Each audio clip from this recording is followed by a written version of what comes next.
ఈరోజు 9వ రోజుగా Iran versus Israel గా వార్ కొనసాగుతోంది. ఎటు చూసినా భీకరంగా దాడులు కొనసాగుతున్నాయి. ఇజ్రాయెల్ పైన ఇరాన్ మరోసారి భీకరంగా రెచ్చిపోయింది. అర్ధరాత్రి నుంచి పెద్దెత్తున మిసైల్స్ తో, హైపర్సోనిక్ మిసైల్స్ తో ఇరాన్ ఇజ్రాయెల్ ని చుట్టుముట్టింది. గాల్లో పెద్ద ఎత్తున శబ్దాలతో మిసైల్స్ నిప్పులు కక్కుతూ ఇజ్రాయెల్లోని Tel Aviv, Holon, Haifa region and Ramat Gan, Beersheba ప్రాంతాలని పూర్తిగా ఛిద్రం చేశాయి. ఐరన్ డోమ్ లాంటి శక్తి ఉండి ఐరన్ డోమ్ లాంటి శక్తి అడ్డుకునే ప్రయత్నం చేసినప్పటికీ ఏమాత్రం కూడా అంతటి స్థాయిలో ఫలితం లేకుండా పోయింది. ప్రస్తుతానికి టెల్ అవీవ్, హోలోన్, రమద్గాన్, హైఫా రీజియన్లు పూర్తిగా కూడా ఈ దాడిలో ఛిద్రమయ్యాయి. ఇక టెల్ అవీవ్ ప్రాంతం అయితే పెద్దగా చెప్పాలి అక్కర్లేదు. మీరు చూస్తున్న ఈ దృశ్యాలన్నీ కూడా టెల్ అవీవ్ ప్రాంతంలోని దృశ్యాలే. సో టెల్ అవీవ్ ప్రాంతంలో పెద్ద ఎత్తున మంటలు ఎగిసిపడ్డాయి. హైఫా నగరం పైన ఇరాన్ బాలిస్టిక్ మిసైల్స్ దూసుకొచ్చాయి. ఇజ్రాయెల్లోని ప్లే స్కూల్ పైన కూడా ఇరాన్ దాడి చేసింది. అయితే ఇరాన్ దాడులకి సమర్థవంతంగా ఇజ్రాయెల్ కూడా తిప్పుకునే ప్రయత్నం చేస్తోంది. సుమారుగా 60కి పైగా ఇరాన్ ఫైటర్ జెట్స్ పూర్తిగా కూడా ఇజ్రాయెల్ దాడిలో పేలిపోయాయి. వాటిని కూడా ఇజ్రాయెల్ పేల్చేసింది. ప్రస్తుతానికి ఇంకా ఈ క్షణానికి నేను వార్తలు చెప్పే ఈ సమయానికి కూడా ఇంకా దాడులు కొనసాగుతున్నాయి. ఎగ్జాక్ట్గా మన దగ్గర సమయం 7:30 కావస్తోంది. అంటే అక్కడ సమయం ఇంకా 5 గంటలు మాత్రమే. ఈ క్షణంలో ఇంకా కూడా అక్కడి ప్రజలంతా కూడా బంకర్లో దాక్కొని ఉన్నారు. బంకర్లో సేఫ్ జోన్స్ లో అంతా దాక్కొని ఉన్నారు. ఇంకా అక్కడ సైరన్లు మోగుతున్నట్టు తెలుస్తోంది. ఇరాన్ టెల్ అవీవ్, హోలోన్, రమద్గాన్, హైఫా రీజియన్ల పైన దాడులు చేస్తూనే ఉంది. ఇంకా మిసైల్స్ ప్రయోగం కొనసాగుతూనే ఉంది. చాలా పెద్ద ఎత్తున ఇరాన్ ఇజ్రాయెల్ పైన విరుచుకుపడుతోంది. ఇజ్రాయెల్ కూడా ఏమాత్రం సైలెంట్గా లేదు. ఇజ్రాయెల్ కూడా ఏమాత్రం కూడా మౌనంగా ఉండకుండా ఇరాన్ పైన కూడా అదే స్థాయిలో విరుచుకుపడుతోంది. మీరు చూస్తున్న ఆ ఎక్స్క్లూజివ్ దృశ్యాలు తాజాగా ఇజ్రాయెల్లోని ఆ దృశ్యాలవన్నీ కూడా పలు కీలకమైన ప్రాంతాలు మొత్తం కూడా ఆ మిసైల్స్ దాడిలో పూర్తిగా అగ్నికి ఆహుతైపోయాయి. మిసైల్స్ పడడంతో బిల్డింగ్స్ అని కుప్పకూలిపోయాయి. ఇప్పటికే మీరు చూస్తుంటారు, బీర్షెబా ప్రాంతంలో ఉన్నటువంటి స్టాక్ ఎక్స్చేంజ్ మార్కెట్ బిల్డింగ్ ని పూర్తిగా కుప్పకూల్చేసింది ఇరాన్. ఆ తర్వాత టెల్ అవీవ్ ప్రాంతంలోని బీర్షెబాలోని సొరొక్కో మెడికల్ సెంటర్ కూడా కుప్పకూల్చేసింది. తాజాగా మైక్రోసాఫ్ట్ సెంటర్ ఆఫీస్ ని కూడా ఇజ్రాయెల్ బిల్డింగ్ ని పూర్తిగా కుప్పకూల్చేసింది ఇరాన్. ఇజ్రాయెల్లోని మైక్రోసాఫ్ట్ సెంటర్ ఆఫీస్ ని ఇరాన్ కుప్పకూల్చేసింది. ఇలా ఈ వైపుగా పెద్ద ఎత్తున నష్టం వాటిల్లుతుంది. ఇరు దేశాలు కూడా ఈ నష్టాన్ని చవిచూస్తూ ఉన్నాయి. అయితే ఈ నేపథ్యంలో అమెరికా అధ్యక్షుడు డొనాల్డ్ ట్రంప్ యొక్క వ్యవహారం కూడా కాస్త చర్చనీయాంశంగా మారింది. నేను 2 వారాల పాటుగా సైలెంట్గా ఉంటాను, మీరు ఇరు దేశాల మధ్య ఏదైనా సంధి కుదిర్చి వారిద్దరి మధ్య సమన్వయం తీసుకొస్తానంటే తీసుకురండి, మీ ప్రయత్నాలు మీరు చేయండి అని చెప్పి యూరోప్కి చెప్పాడు ఆయన. ఒకవేళ కనుక మీకు సాధ్యం కాకపోతే 2 వారాల తర్వాత అయినప్పటికీ అమెరికా పైన ఇంకా ఇరాన్ ఆగ్రహంతో రగిలిపోతే, ఇరాన్ ఇంకా నేను న్యూక్లియర్ వెపన్ని ప్రయోగిస్తాను, న్యూక్లియర్ వెపన్ని తయారు చేస్తానంటే ఒక అహంకారంతో ముందుకు వెళ్తే తప్పకుండా నా టార్గెట్ న్యూక్లియర్ వెపన్స్ అవుతాయి అనేటువంటి మాటని డొనాల్డ్ ట్రంప్ మాట్లాడుకొచ్చారు. సో ఫార్దో రీజియన్లో అటు ఇరాన్ న్యూక్లియర్ రియాక్టర్స్ని ఏర్పాటు చేసుకుంది. న్యూక్లియర్ వెపన్స్ని తయారు చేయడం కోసం ఆల్మోస్ట్ 60% యురేనియం కూడా ఇక్కడనే సిద్ధమవుతోంది. సో సుమారుగా ఫార్దో ప్రాంతంలోని 2000 మీటర్ లోతులో కొండ చర్యల మధ్యలో ఆ యురేనియం సంబంధించినటువంటి శుద్ధి జరుగుతోంది. సో దాన్నే టార్గెట్గా చేస్తామని చెప్పి డొనాల్డ్ ట్రంప్ అంటున్నారు. ఒకసారి ఈరోజు ఇప్పుడు ఈ క్షణం వరకు జరిగిన దాడులకు సంబంధించి ఆ విజువల్స్ ఉన్నాయి.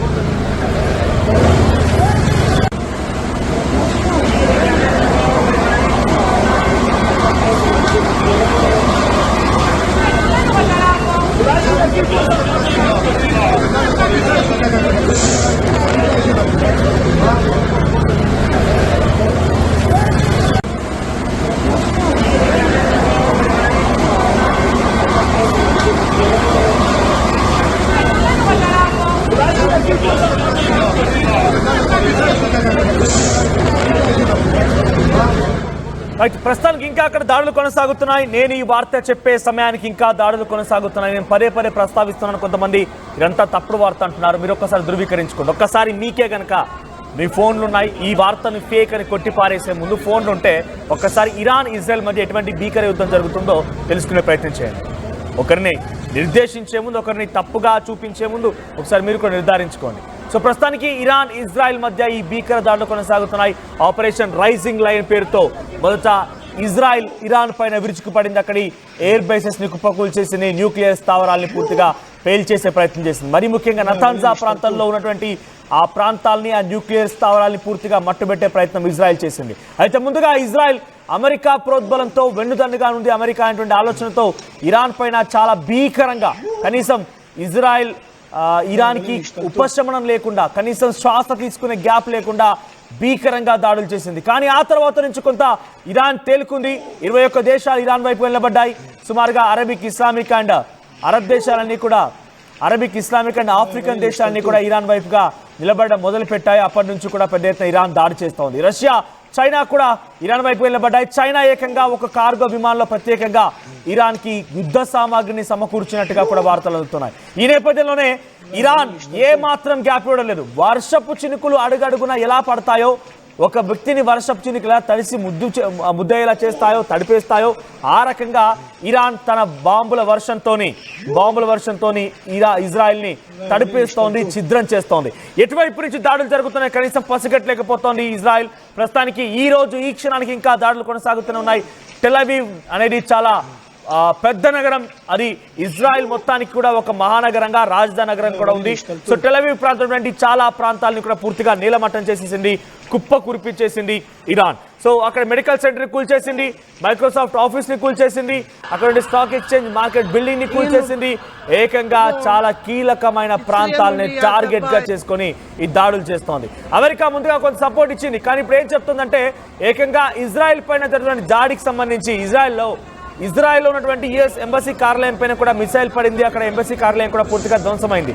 ఈ నేపథ్యంలోనే 79 మంది కుటుంబాలని, 79 మంది ఎంబసీ అధికారులని, ఇజ్రాయెల్ ఉన్న వారందరూ కూడా ప్రత్యేక యుద్ధ విమానాన్ని పంపించి అమెరికా వెనక్కి తీసుకొచ్చుకుంటుంది. ఆల్రెడీ యుద్ధ విమానం అక్కడికి చేరిపోయింది. అక్కడ నుంచి వారందరినీ కూడా సోఫియా లేదా బల్గేరియా వైపుగా అమెరికాకు తీసుకురావాలనేటువంటి ఒక ఆలోచనతో డొనాల్డ్ ట్రంప్ ఉన్నారు. అంటే ఇప్పుడు ఇజ్రాయెల్ వైపుగా డొనాల్డ్ ట్రంప్ కూడా ఒక రకంగా చేతులెత్తేస్తారని చెప్పాలి. మీరు తేల్చుకోండి, మీరు యుద్ధం చేసుకోండి, మీరు కొట్టుకు చావండి. ఆ తర్వాత ఏం జరుగుతుందని చూద్దాం. ఆ తర్వాత 2 వారాల తర్వాత నేను ఎంట్రీ ఇస్తాను, కానీ నా టార్గెట్ అల్లా కేవలం ఫార్దో న్యూక్లియర్ రీజియన్ మాత్రమే, ఫార్దో అటువంటి ఆ న్యూక్లియర్ స్థావరం మాత్రమే ఇరాన్ టార్గెట్ కాబోతున్నటువంటి మాట కూడా వినిపిస్తున్నాయి. ఒకవైపు డొనాల్డ్ ట్రంప్ ఇంకొక వ్యూహరచన కూడా చేస్తున్నారు. ఆయన పాకిస్తాన్ భూభాగంలో నుంచి ఆయన డైరెక్ట్ గా ఇరాన్ లేపేయాలన్న కుట్రలో ఉన్నారు. సో ఇజ్రాయెల్ ప్రస్తుతానికి దాడి తిప్పికొడుతోంది, సెంట్రల్ పై దాడి చేస్తున్నట్టు తెలుస్తోంది ఇజ్రాయెల్ కూడా. మీరు చూస్తున్నటువంటి దృశ్యాలన్నీ కూడా ఇరాన్ దాడిలో కుప్ప కూలిపోయినటువంటి ఇజ్రాయెల్లోని ఒక ప్లే స్కూల్. అది మీకు పూర్తిగా బ్లాంక్ గా కనిపించవచ్చు. అది చూడండి ఒకసారి. ఆ ప్లే స్కూల్ అప్పటి వరకు బాగానే ఉంది, అంతా అక్కడ పెయింట్ చేసి పిల్లలు ఆడుకోవడానికి సామాగ్రి అంతా అక్కడే ఉండిపోయింది. కానీ ఒక్కసారిగా ఎప్పుడైతే మిసైల్ పడిందో, ఆ మిసైల్ పడడంతో ఒక్కసారిగా అక్కడి నిప్పులు కక్కుతూ ఆ మిసైల్ వచ్చి ఎప్పుడైతే పడిందో అక్కడ ఒక్కసారి డిస్టర్బింగ్ విజువల్స్ మీరు అటు స్క్రీన్ పైన చూస్తున్నారు. సో ప్లే స్కూల్లోని దృశ్యాలవన్నీ కూడా ఒకసారి మీరు ఆ విజువల్ చూడండి.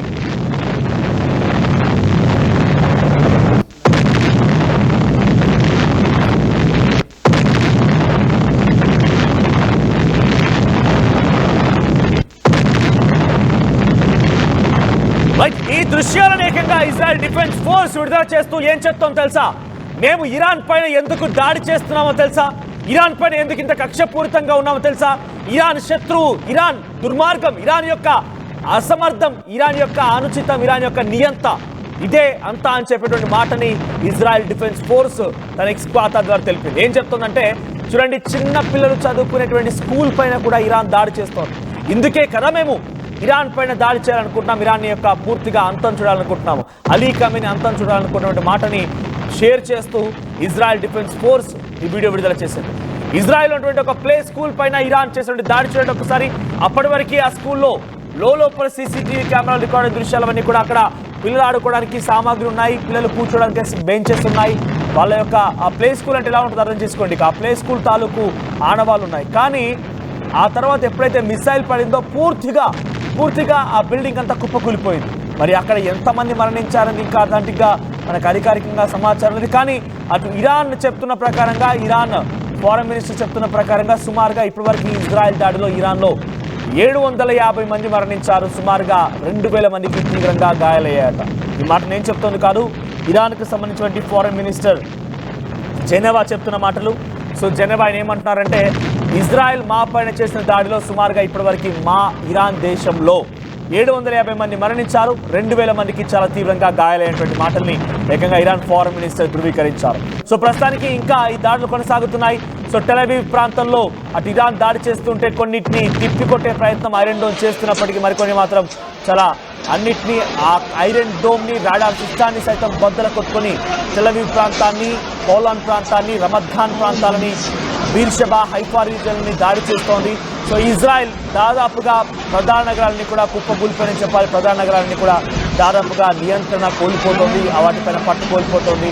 మరీ ముఖ్యంగా ఈ దాడుల నేపథ్యంలో అక్కడ ప్రధాన నగరాలు మొత్తం కూడా పూర్తిగా శిథిలమవుతున్నాయి, బిల్డింగ్స్ అన్ని కుప్పకూలిపోతున్నాయి. సో ప్రస్తుతానికి ఇజ్రాయెల్ కూడా దాడి చేస్తోంది. ఇజ్రాయెల్ కూడా తమ దగ్గర ఉన్నటువంటి బాలిస్టిక్ మిసైళ్లతోని, సూపర్ సోనిక్ మిసైల్స్ తోని సెంట్రల్ ఇరాన్ పైన దాడి చేస్తోంది. సెంట్రల్ ఇరాన్ అంటే తెహ్రాన్, అరక్, ఆ తర్వాత అక్కడటువంటి నతన్జా, తబ్రీజ్, ఇసాఫహాన్ ప్రాంతాలే.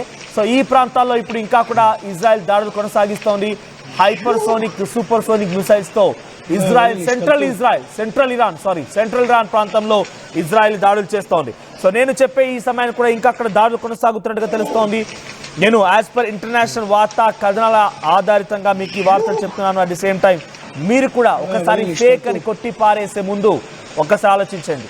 ఆర్టీవీ తెలుగు ఛానల్స్లో అందరికంటే వేగంగా, ఖచ్చితంగా వారికి సంబంధించిన అంశాలు మీకు ఎప్పటికప్పుడు చేరవేస్తోంది. కారణం ఇదంతా కూడా మూడో ప్రపంచ యుద్ధానికి దారి తీస్తుందనేటువంటి అంశాలు తెలియజేయడంతో పాటుగా మీకు ప్రపంచ దేశాలు జరిగినటువంటి విషయాలపైన అవగాహన కల్పించడమే. ఇక్కడెక్కడ కూడా అటువంటి